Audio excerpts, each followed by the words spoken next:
Magandang ako guys, mga kalulahan ko dyan, mga kaapuhan. Nandito tayo ngayon guys sa tawag nito sa airport. Maghahatid tayo sa ating mahal sa buhay, ang aking anak na panganay guys, OFW. Ito yung pinakamahirap na sitwasyon ng pamilya ng mga OFW sa mga ganitong panahon. Mixed emotions. Sa bagay, pangatlong beses na niya ito, kaya lang hindi pa rin talaga pwedeng masanay. Hindi ko nga alam kung paano nalalagpasan ng iba itong mga ganitong senaryo, ano. Keep on watching guys. Ayan pala galit. Pabalik lang. Galit na po.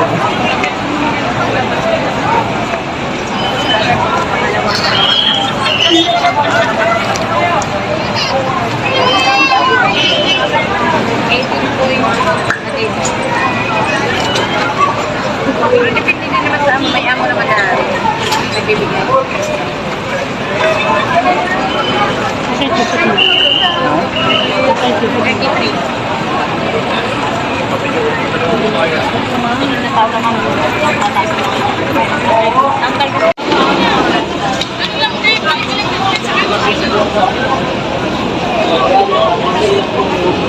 Malag ka. Kuran mo nga tayo papel. Kuran mo tayo.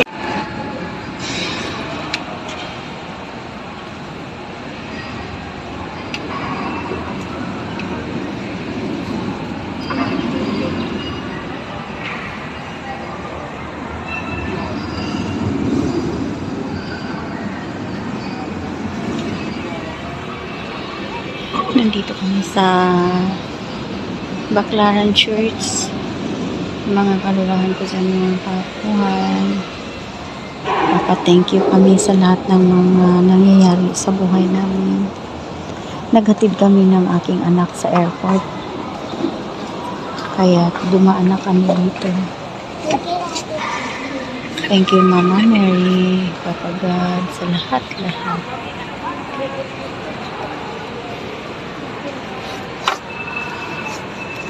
Masayang malungkot, mixed emotions. Masaya kasi nananatiling may trabaho ng ating mahal sa buhay. Malungkot dahil kailangan pa siyang lumayo para, di ba?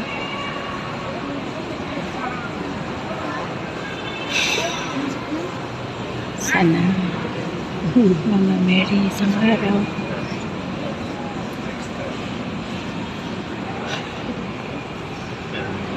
pwede na kaming magsama-sama. Hindi na kailangan lumayo.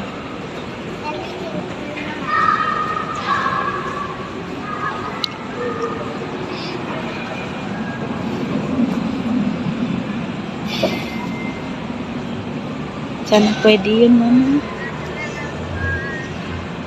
Para wala ng ganitong senaryo. Wala nang ganitong nararamdaman.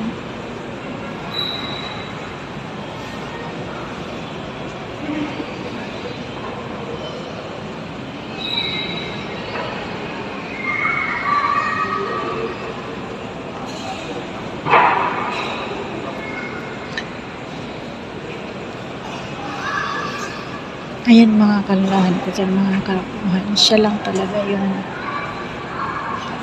sa kanila ko lang talaga lahat. Sa kanila ko inaasa lahat sa akin.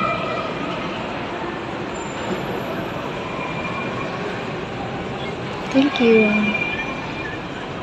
you din sa inyo lahat, mga followers, mga viewers ko, mga subscribers. Thank you so much. Sana dumami pa kayo. Thank you, bye-bye. God bless us all.